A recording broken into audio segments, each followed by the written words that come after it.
हड़प्पा की सभ्यता की खोज 1920 से 22 में की गई थी, जब इसके दो बहुत ही महत्वपूर्ण स्थलों पर खुदाई की गई थी। ये स्थान थे रावी नदी के किनारे बसा हड़प्पा और सिंधु नदी के किनारे बसा मोहनजोदड़ो। पहले स्थान की खुदाई की गई थी D.R. साहनी द्वारा और दूसरे की R.D. बनर्जी द्वारा। पुरातात्विक खोजों के आधार पर हड़प्पा की सभ्यता को 2600 ईसा पूर्व 1900 ईसा पूर्व के कालखंड के बीच माना गया है और ये विश्व की प्राचीनतम सभ्यताओं में से एक है। कई बार इसे सिंधु घाटी सभ्यता भी कहा जाता है, क्योंकि प्रारंभ में इसकी जितनी भी बस्ती की खोज हुई वे सभी सिंधु नदी या इसकी सहयोगी नदियों के पास या इसके आसपास के मैदानों में स्थित थीं। परंतु आजकल इसे हड़प्पा सभ्यता कहा जाता है, क्योंकि हड़प्पा ही वह पहला स्थान था जिससे इस सभ्यता का अस्तित्व प्रकाश में आया।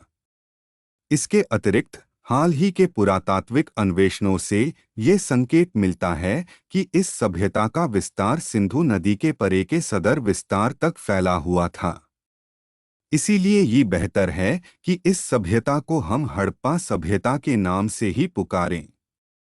ये भारत की प्रथम नागरिक सभ्यता है और विश्व की अन्य प्राचीन सभ्यताओं जैसे मेसोपोटामिया और मिस्र की समकालीन है।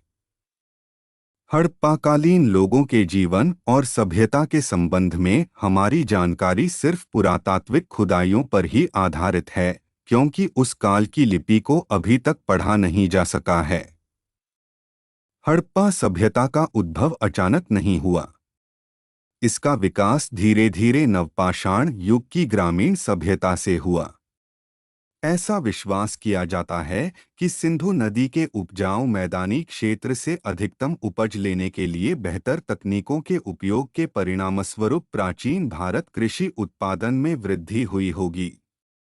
इसके फलस्वरूप इतनी बढ़ती फसल पैदा हुई होगी जिससे गैर कृषि आबादी के लोगों और प्रशासकीय वर्ग इत्यादि के लिए खाद्यों और उनके जीवनयापन के लिए उत्पादन उपलब्ध हुआ होगा। इससे दूरदराज के प्रदेशों के साथ विनिमय और व्यापारिक संबंध बढ़ाने में भी सहायता मिली होगी। इससे हड़प्पा के लोगों में समृद्धि आई होगी और वे शहर बसाने के योग्य बने होंगे।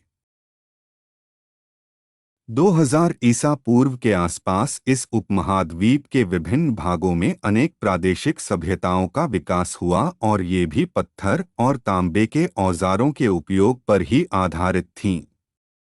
ये ताम्रपाषाण सभ्यताएं, जो हड़प्पा सभ्यता के क्षेत्र से बाहर थीं, अधिक समृद्ध और फली-फूली नहीं थी। बुनियादी तौर पर ये सभ्यताएं ग्रामीण प्रकृति की थीं। कालक्रमानुसार इन सभ्यताओं के उद्भव और विकास का काल 2000 ईपू 700 ईपू के आसपास माना गया है।